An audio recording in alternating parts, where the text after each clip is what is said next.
Hello guys, and welcome back to this channel, where today guys, I'll be showing you how to send to back in Filmora. So guys, the first thing that you of course need to do is go and download the Wondershare Filmora application from their official website. Now when you did that, you just need to go and log in to your profile, but that is not necessary.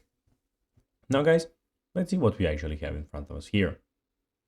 So first of all, in the top left corner, we have the File, Edit, Tools, View, Export and Help option.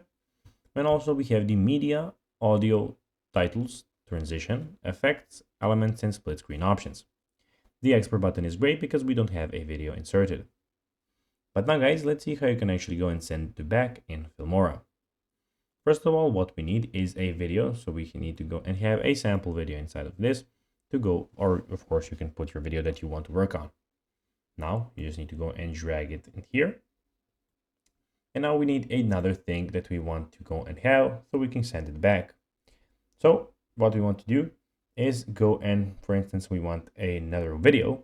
We need to go and put that video inside. Put it again on the timeline.